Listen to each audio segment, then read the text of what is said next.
Aujourd'hui, nous allons explorer un sujet intriguant qui intéresse de nombreuses personnes croyant en Dieu. Les tatouages dans le contexte de la Bible. Que dit réellement la Bible à propos de cette forme artistique? Rejoignez-nous dans un voyage de découverte, alors que nous examinons les enseignements de la Bible, considérons différentes perspectives, et réfléchissons à la manière dont notre foi peut influencer nos choix en matière de tatouage. Préparez-vous à une discussion enrichissante et éclairante, alors que nous nous lançons ensemble dans cette exploration. Les tatouages ont fait l'objet de débats et d'opinions variées tout au long de l'histoire, notamment parmi les chrétiens. Ils ont été associés à des pratiques païennes anciennes et également considérés comme des formes personnelles d'expression artistique. Par conséquent, les tatouages sont devenus un sujet intrigant et controversé en matière de foi. Cependant, notre objectif ne sera pas simplement de déterminer si les tatouages sont moralement bons ou mauvais en se basant sur des perspectives légalistes. Au lieu de cela, nous allons approfondir la signification de cette pratique. Que symbolisent les tatouages en termes de notre relation avec Dieu et avec les autres? Dans le passé, les tatouages étaient couramment associés aux gangs ou aux expériences en prison. Cependant, de nos jours, nous voyons des tatouages sur un large éventail de personnes, y compris des maires de banlieue, des adolescents gothiques, des stars de la pop et même des leaders religieux. Le Wall Street Journal rapporte que près de la moitié des millennials admettent avoir au moins un tatouage. Alors que les tatouages étaient fortement rejetés par l'Église et la société conventionnelle, il est devenu de plus en plus acceptable de voir des leaders afficher fièrement leurs bras tatoués. Ce qui était autrefois considéré comme un symbole de rébellion est maintenant devenu un sujet fascinant de discussion. Explorons maintenant ce que dit la Bible sur les tatouages. L'Ancien Testament fournit quelques directives sur ce sujet dans les 5 premiers livres de la Bible, connus sous le nom de livre de Moïse. Il y a 613 lois qui couvrent une large gamme de sujets, y compris le système sacrificiel, les devoirs des prêtres et le mode de vie et de gouvernance du peuple juif. Lévitique 19:28 aborde spécifiquement les tatouages, affirmant que Dieu les interdit comme forme d'hommage aux morts. Vous ne ferez pas d'incision dans votre chair pour un mort, et vous ne ferez pas de tatouage sur vous. Je suis l'Éternel. Cependant, il est important de noter que le verset précédent interdit également de couper les coins de la barbe. Lévitique 19:27. De plus, il y a d'autres lois juives qui interdisent la consommation de porc ou le port de vêtements faits de tissus mélangés. Lévitique 11:7 et 19:19. Ces règles ne sont généralement pas observées par les chrétiens aujourd'hui. La Bible contient de nombreuses lois qui ont encore un sens et une pertinence dans nos vies aujourd'hui, les 10 commandements étant d'une importance cruciale pour les chrétiens. Cependant, il y a d'autres commandements, comme l'instruction de ne pas faire cuire un chevreau dans le lait de sa mère.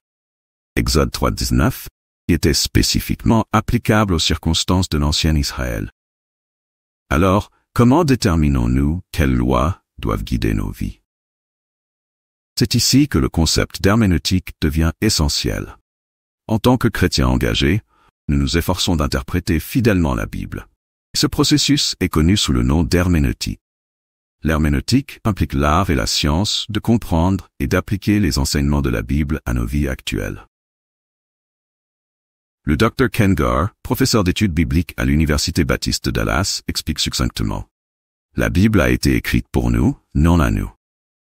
Ce principe est approfondi dans le livre « Comment lire la Bible pour tout ce qu'elle vaut », qui offre des perspectives précieuses.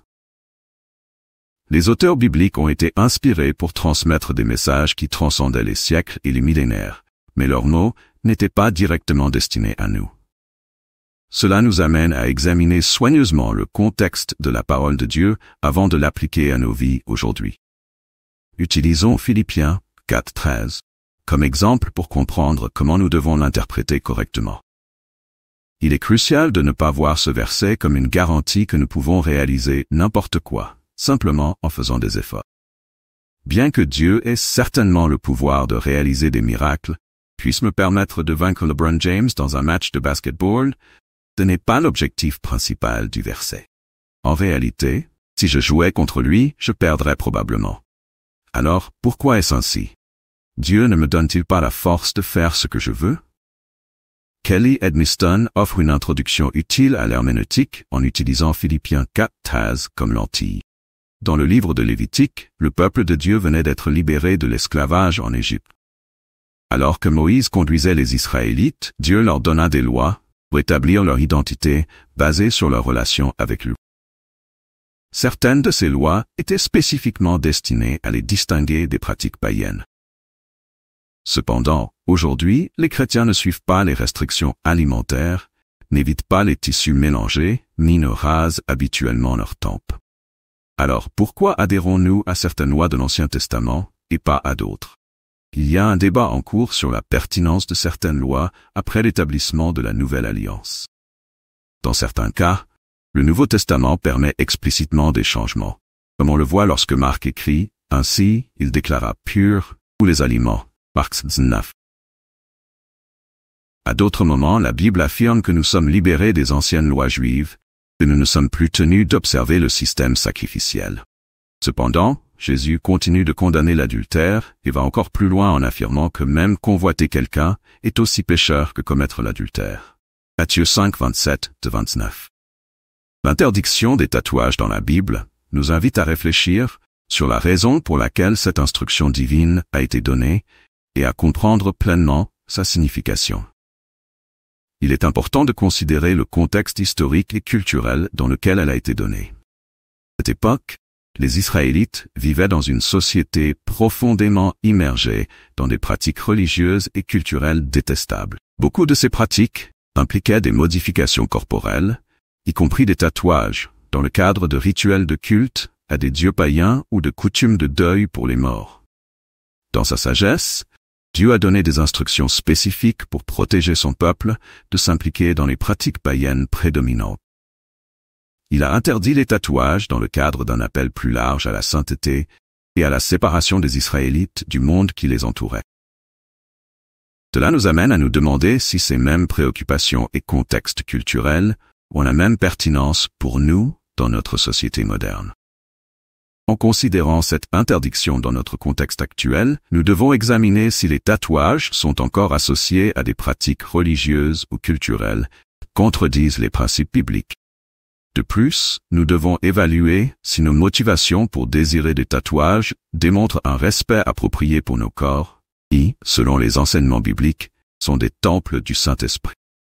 En fin de compte, cette réflexion nous amène à discerner si les tatouages dans la société contemporaine représentent encore une déviation des valeurs et de la sainteté que Dieu nous appelle à maintenir en tant que ses disciples.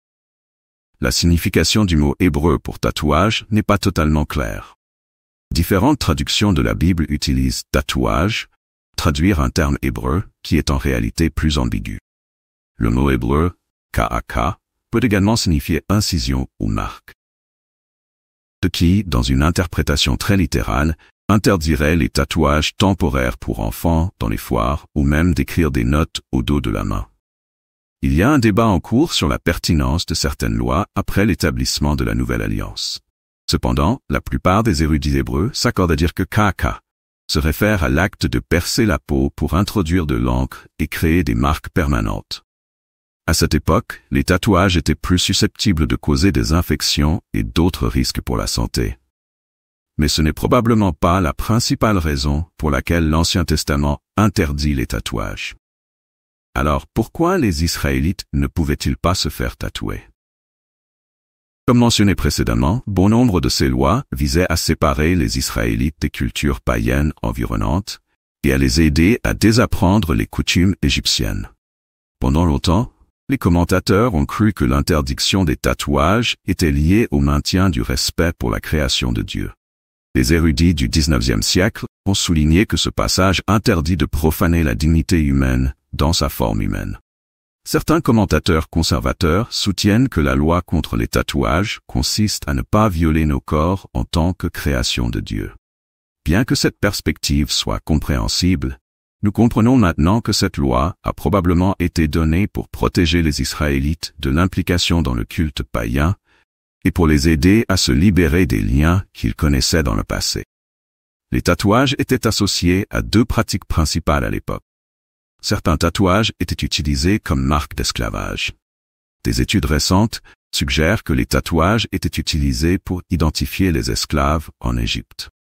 Comme Dieu venait de libérer les Israélites de l'esclavage, ils ne devaient jamais se revoir comme des esclaves en Égypte. De plus, les rabbins juifs ont plus tard associé les tatouages à l'idolâtrie et au paganisme. Par conséquent, pour diverses raisons, il n'est pas recommandé de se faire tatouer. Dans 1 Corinthiens 6, 19-20, Paul transmet une vérité profonde en disant que nos corps sont habités par le Saint-Esprit, un don de Dieu. Nous ne sommes pas à nous-mêmes. Nous avons été achetés à un prix. Les différents contextes culturels peuvent exiger différentes applications des principes bibliques et différentes manières de vivre les mêmes vérités éternelles. Dans sa lettre aux Galates, Paul s'adresse spécifiquement aux chrétiens juifs qui ajoutaient des lois et des pratiques culturelles juives à leur foi en Christ.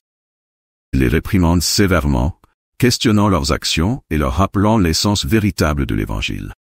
Dans le même chapitre, Paul déclare « Il n'y a plus ni juif ni grec, il n'y a plus ni esclave ni libre, il n'y a plus ni homme ni femme, car tous vous êtes un en Jésus-Christ. » De plus, dans 1 Corinthiens 8, 9, il discute de certaines zones grises, comme la consommation de viande sacrifiée à des dieux païens qui ne devraient pas causer de division entre les croyants. Le tatouage, au minimum, peut être considéré comme l'un de ces sujets controversés. Il est évident que, bien que la Bible identifie clairement certaines actions comme pécheresses, indépendamment de la culture ou de l'impact sur notre témoignage, les tatouages sont permanents. Et les études indiquent que plus de 10% des personnes regrettent de les avoir faits. Il est crucial d'être prudent et de connaître les risques potentiels pour la santé associés à la procédure. L'avertissement contre les tatouages découle de leur lien historique avec l'esclavage, l'idolâtrie et le paganisme. De plus, si un tatouage a le potentiel de nuire à notre témoignage ou de causer une division, surtout dans une culture où tout tatouage est associé au paganisme, il serait prudent de s'abstenir. 1 Corinthiens 8, 8. Rechercher la sagesse, la direction du Saint-Esprit, et considérer la perspective de la communauté chrétienne peut nous aider à naviguer dans les complexités de chaque situation. Alors, que dit la Bible sur les tatouages? En résumé, les chrétiens peuvent argumenter que les lois lévitiques contre les tatouages existent parce que Dieu veut que nous maintenions nos corps naturels purs.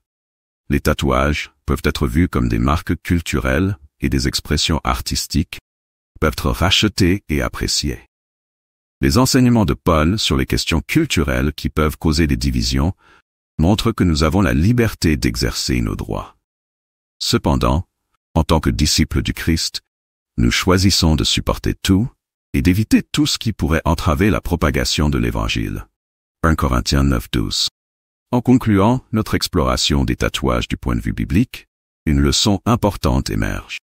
Notre compréhension et notre interprétation des Écritures ont évolué au fil du temps, en réponse à la société et à ses changements. Par conséquent, en ce qui concerne les tatouages et d'autres questions contemporaines, nous devons les aborder avec un profond discernement et une réflexion soigneuse, fondée sur les principes éternels de l'amour, de la justice et de la grâce de Dieu. Une conclusion précieuse de cette étude est l'importance de prendre des décisions sages et réfléchies dans tous les domaines de nos vies, y compris les expressions personnelles, comme les tatouages. Par la prière, la réflexion et la recherche de la direction de la communauté de foi, nous pouvons nous appuyer sur la direction du Saint-Esprit pour faire des choix qui correspondent à notre engagement envers le Christ et à notre désir d'honorer Dieu dans tout ce que nous faisons. Plus important encore, rappelons-nous que, malgré les opinions divergentes, sur des sujets tels que les tatouages, notre appel principal est de nous aimer les uns les autres et de maintenir l'unité en Christ. Que nos explorations sur ce sujet nous inspirent à établir une communauté de foi accueillante et compatissante, où chaque individu est valorisé et respecté comme un enfant bien-aimé de Dieu, indépendamment de ses choix personnels ou de son apparence extérieure. J'espère que vous avez apprécié et trouvé un sens à cette vidéo. Si vous avez trouvé de la valeur dans ce contenu, nous vous demandons gentiment de soutenir notre chaîne en vous abonnant. En le faisant, vous ne manquerez aucune de nos prochaines vidéos. Nous vous encourageons à partager cette vidéo avec votre famille et vos amis, à mettre un like et à laisser vos réflexions dans la section des commentaires. Votre engagement aide la vidéo à atteindre plus de gens, et, ensemble, nous pouvons éclairer plus d'esprits et approfondir notre compréhension. Merci d'être ici et que Dieu vous bénisse. Moment de prière. Père et Dieu, nous te remercions pour ce moment de réflexion et d'apprentissage sur les tatouages à la lumière de ta parole. Nous te demandons de guider nos cœurs et nos esprits alors que nous explorons ce sujet. Aide-nous à discerner ta volonté et à comprendre l'importance de nos choix à la lumière de l'amour et de la sagesse que tu nous offres. Père, nous voulons vivre selon tes enseignements, respectant nos corps comme des temples du Saint-Esprit et cherchant toujours à t'honorer dans tout ce que nous faisons. Que nous puissions aborder les questions de notre vie, y compris les tatouages, avec un cœur ouvert et un esprit disposé à suivre ta direction. Seigneur, nous prions pour tous ceux qui regarderont cette vidéo. Que chaque personne trouve la clarté, la paix et l'orientation dans ses décisions. Aide-nous à cultiver une communauté de foi aimante et accueillante, où chacun se sent valorisé et respecté, indépendamment de ses choix personnels.